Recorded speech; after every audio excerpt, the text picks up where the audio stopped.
Hello, I'm Nathan Donaldson. I'm an orthopedic oncologist and associate professor of orthopedic surgery at Children's Hospital Colorado and the University of Colorado. Today we're going to talk about total joint arthroplasty in patients who are under 25 years of age.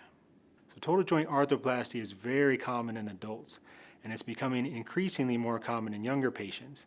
And the goal, whether you're an adult or whether you're a child, is pain control. So what we'd like to talk about today is who should get a total joint, what the long-term functional outcomes are after you've had a joint replacement, how does it affect your quality of life after a joint replacement. And when we consider our patient population at Children's Hospital, we're talking about patients who are under the age of 25 years old. We're talking about people who have gotten hip replacements and knee replacements. When you think about who should have a total joint or when should we use joint replacement surgery, it's when joint preservation is not an option. So when you're a young patient, we do whatever we can to try to preserve the native joints. But when we can no longer do that, and when conservative care has failed, and when the pain is no longer tolerable, that's when a patient should consider a total joint replacement. A joint replacement surgery is a pain control surgery. It doesn't specifically help improve range of motion. It doesn't improve strength.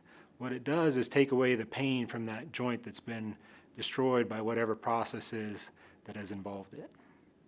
So before we move to joint replacement, there are a great variety of things that we do to try to prevent joint replacement or to at least delay it until patients are as old as possible. We do activity modification, we work on weight management, try physical therapy, all manner of pain control measures, try scheduled anti-inflammatory medicines, we do injections, and there are even some processes called nerve ablation that our pain team does to try to decrease the pain that is coming from that joint. When these things are not successful, then we turn to joint arthroplasty. And so when we look back over the last 10 years at Children's Hospital, we've had 154 patients who have had a total of 199 joints replaced. This is not a large number if you consider adult hospitals, but for a children's hospital, this is quite a large number. When we look at our patient population, we have a slight male predominance, and we have primarily total hip arthroplasties, so 139 hip arthroplasties and 25 total knees. And the average age at surgery is 17 years of age. So there are a variety of diagnoses that lead people to get total joint arthroplasties. The one that we treat most commonly at Children's Hospital is avascular necrosis. So avascular necrosis is a process by which the bone loses its blood supply. And where we see that most is in people who have had high-dose steroids. Most of that is people who have been treated for leukemias, but also people who have been treated for rheumatologic processes such as arthritis and lupus. We also treat a variety of people who have had their joints destroyed by trauma. So whether that's a hip fracture or a fracture about the knee, if there's damage to the cartilage surface, oftentimes that can lead to avascular necrosis or death of the bone, which leads to arthritis. We treat a number of patients who have hip dysplasia. There are a variety of reasons that you can have hip dysplasia. And when patients are young, we do our very best to try to preserve those hips or to reverse their dysplasia. But when it goes untreated, or if the hips degenerate, then oftentimes we will treat them with total joints. You can get avascular necrosis from slipped capital femoral epiphysis, and about 10% of our patients who undergo hip arthroplasty are doing this because they have had a skiffy in the past. We have a fairly high population of patients with mucopolysaccharidoses at Children's Hospital Colorado, and oftentimes this leads to destruction of their joints.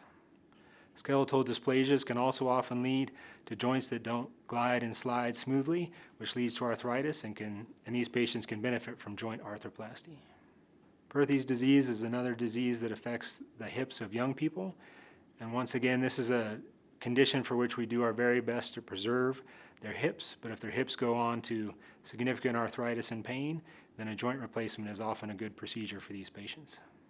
There are a variety of other conditions that can lead to the destruction of joints, including a variety of syndromes as well as radiation poisoning and infection. When we consider our outcomes, overall our patients do very well after total joint arthroplasty. The revision rate is very low, and most people are very happy with having undergone the process. These are our survival curves for total hips and total knees, and over time we have very few revisions of these surgeries. We do track our patients in regard to their quality of life and function.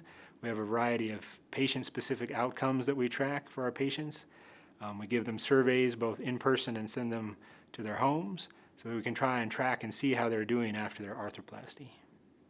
So we look at our patient-reported quality of life and function, and when we consider quality of life in the surveys and the measures that we use, there are scores for bodily pain, a physical component, and a mental component. And when we compare our patients who have had total joint arthroplasty to their age-matched peers, their mean scores for all of these components is within the normal range for their peers.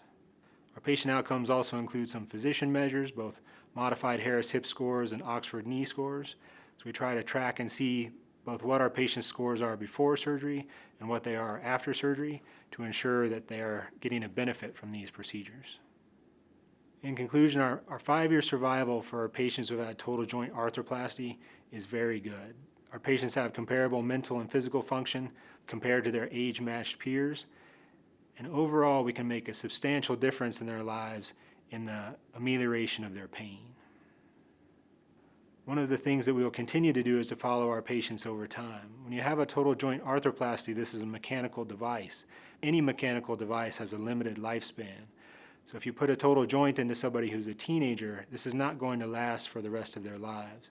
So we do guarantee them that essentially when you have a total joint placed as a teenager, at some point we will have to replace your replacement. So we will continue to collect data on our patients as they follow up over time and get a better idea of their long-term survival and just how long these total joints will last in these young people.